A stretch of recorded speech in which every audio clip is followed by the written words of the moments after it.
Seluruh produk iPhone tidak boleh masuk ke negara kita, Pak. Ini pelecehan terhadap negara kita, Pak. Halo guys, selamat datang di channel Mikir Santai. Kali ini kita bahas sesuatu yang lagi hot banget. iPhone 16 dilarang masuk Indonesia. Dan ini bikin banyak pro kontra di mana-mana. Banyak yang tanya, emangnya kenapa sih dilarang? Terus kenapa juga ada yang dukung dan ada juga yang nggak setuju? Nah, salah satu alasannya ternyata ada hubungannya sama TKDN, yaitu tingkat komponen dalam negeri. Yuk kita kupas abis, biar nggak cuma sekedar debat kosong. Jadi guys, buat yang belum ngerti, TKDN atau tingkat komponen dalam negeri, ini adalah aturan pemerintah Indonesia yang bilang kalau barang elektronik, terutama yang ada teknologi 4G atau 5G, itu wajib punya minimal 35% komponen dalam negeri. Tujuannya simple, supaya Indonesia nggak cuma jadi pasar buat barang luar negeri, tapi juga jadi negara yang ikutan produksi. Jadi bisa ngembangin industri dalam negeri kita, bikin lapangan kerja lokal, dan bikin ekonomi kita lebih mandiri. Nah, aturan ini jadi dasar kenapa iPhone 16 dilarang dijual resmi di sini. Karena nggak memenuhi syarat TKDN itu. Apple punya standar internasional yang ketat banget guys.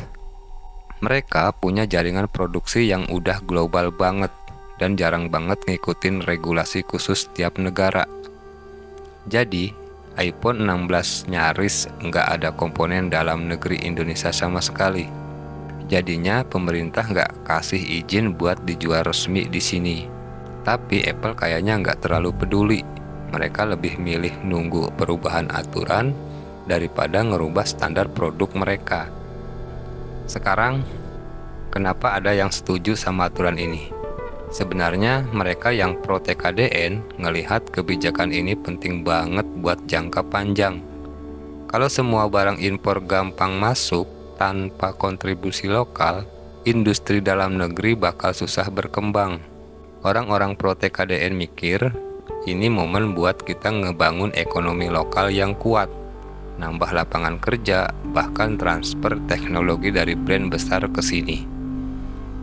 Mereka nggak mau Indonesia cuma jadi negara pembeli doang. Jadi, buat mereka, aturan ini sah-sah aja dan perlu buat masa depan. Di sisi lain, ada juga yang kontra sama larangan ini. Buat mereka, aturan ini jadi terlalu ketat sampai kita yang jadi konsumen nggak bisa beli produk-produk hype kayak iPhone 16. Mereka mikir Indonesia ini pasar besar, dan kita punya hak buat dapat produk terbaik dari luar negeri. Mereka juga ngerasa harusnya ada aturan yang lebih fleksibel buat produk-produk flash gift yang mungkin susah banget disesuaikan sama syarat komponen lokal.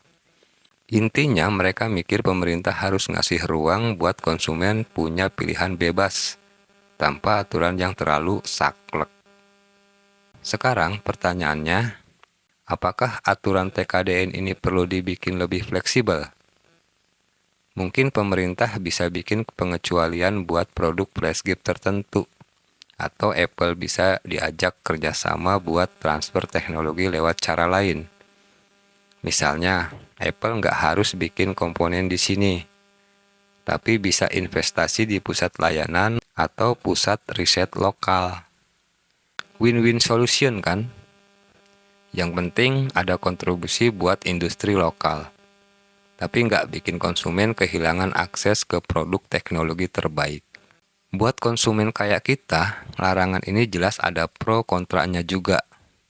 Buat yang ngarep iPhone 16 ya jelas kecewa karena nggak bisa beli resmi. Harus lewat jalur grey market dengan harga yang lebih mahal dan nggak ada garansi resmi. Tapi di sisi lain kita juga harus sadar kalau kebijakan kayak gini bikin industri lokal punya kesempatan berkembang. Jadi kita nggak cuma konsumtif doang, tapi bisa lebih produktif dengan industri yang berdiri di kaki sendiri. Jadi guys, begitulah kenapa iPhone 16 ini bikin pro kontra di Indonesia. Di satu sisi, aturan TKDN ini buat ngejaga industri dalam negeri. Tapi di sisi lain juga bikin kita nggak bisa dapet barang elektronik impian kita. Nah, menurut kalian gimana nih? Apakah kebijakan TKDN ini harus tetap ketat atau perlu lebih fleksibel buat produk tertentu kayak iPhone 16? Tulis pendapat kalian di kolom komentar ya. Jangan lupa like, share, dan subscribe biar kita bahas hal-hal seru dan kritis lainnya. Sampai ketemu di video berikutnya. Stay smart, stay kritis ya guys.